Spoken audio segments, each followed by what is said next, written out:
All right, Sean Callahan here with UTEP head coach Scotty Walden in Belton, Texas. Coach, we're going to see you in a couple months in Lincoln, but this is pretty cool. You're down here working this camp. The Nebraska coaches are down here with you. How fun are deals like this? Amazing, man. It's a lot of fun, you know, to get to be down and see elite talent at these camps. And I'm appreciative of Larry Harmon and UMHB for letting us come out, as I'm sure Nebraska is as well. And it's been fun to partner with those guys. And I don't know if they designed it this way for two week one opponents to come down and do camp together. I don't know how they designed it. So, but it's been really fun. But it's, you know, really good first session here. Really excited about the guys coming up this afternoon. You took over in El Paso this year, first year down there, obviously. What have been some of the challenges of just kind of establishing what you want UTEP to be in the future? Yeah, I think anytime you take over a program, the number one thing that's the most challenging is instilling your culture, right?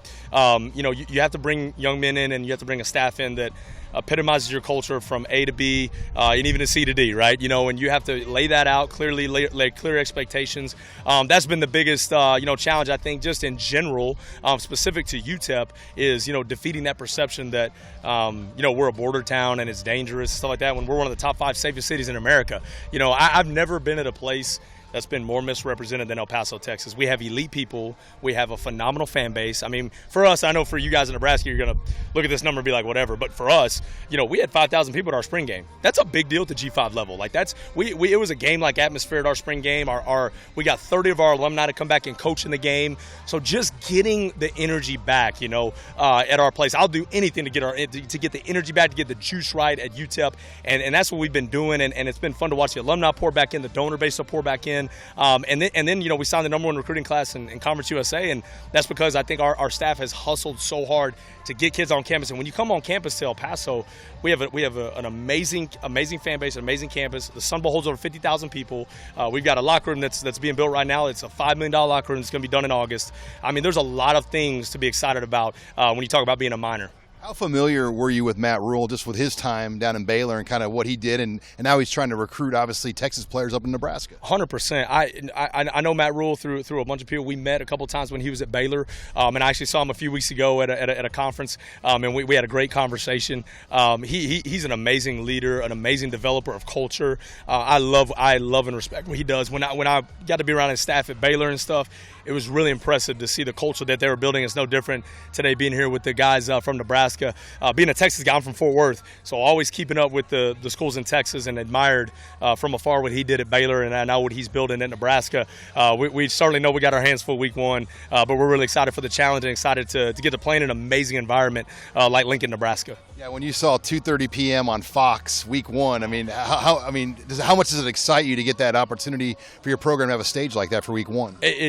Our kids are fired up, and our coaches are fired up, because, you know, to get that time slot, but on top of that, to play at a place as prestigious, you know, as Lincoln, Nebraska, and it's got so much history. I was just telling you guys before the broadcast, Eric Crouch is like one of my favorite quarterbacks of all time, which is sad. I brought that up to my quarterbacks in my QB room, and I had to pull up the highlight tape because they didn't know who that was. You know, that shows getting my age, getting up there, man. It makes me mad. But I've never played there, but I've heard how amazing the fan base is, and so we're really excited to get up there and play in front of an elite crowd and playing against an elite team and find out where we're at as a program, right? It's going to be a really good barometer. We're going to find out about ourselves pretty quickly. You watched some of their spring game, I'm sure, like Dylan Raiola and some of the new pieces they've added. I mean, what did you see on tape just watching some of the new guys that they've added to this roster? Yeah, certainly watched the spring game and studied who they brought in, and Raiola is he's as good as I've seen. I mean, I'm just being honest. I watched the entire spring game, and that kid is special. His arm talent, his ability to extend the play, keep his eyes downfield, and he's got a unique skill set with his arm angles. You know, he can make all the throws. For him to be a true freshman, and, you know, he should be, I believe he should have been at prom in the spring as opposed to being up there doing college. That joker is impressive as I'll get it. I love the speed at receiver. The backs are physical, big up front. We certainly got our hands full game one for sure. And they brought the 3-3-5 in last year with Tony White, who's here at this camp. Yeah. What have you seen just on the scheme they run? I mean, a lot of people were skeptical how it would work in the Big Ten, but it was a dominant unit in year one. Dominant. Well, the thing that's a misnomer about the 3-3 stack is it's not just we line up with 3 down linemen, you know, and that's it. You know, there is so many multiple fronts. You know, as I'm studying film on Nebraska and I'm watching Tony, and I know Tony as well. He's a phenomenal human being, phenomenal coach. He'll be a head coach here very shortly.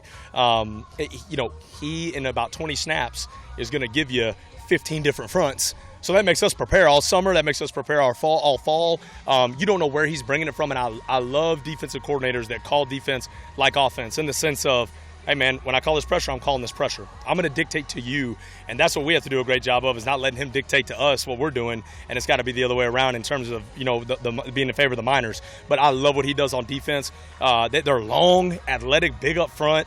I really respect what they do schematically.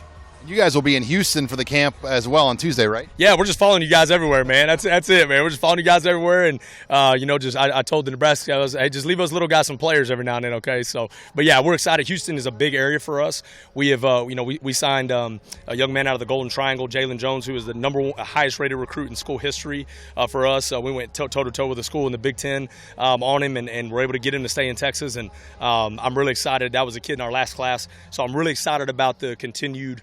Players and targets that we have in the Golden Triangle and in Houston. That's going to be a big camp for us. Well, Coach, we've heard a lot about your enthusiasm. We've got an experience here firsthand. You're going to have a great run at UTEP. It's a pleasure to meet you here in Belton. Yeah, honor to meet you guys, and thanks for the interview. Really appreciate the time, guys. Thank you. All right, thanks again to UTEP head coach Scotty Walden.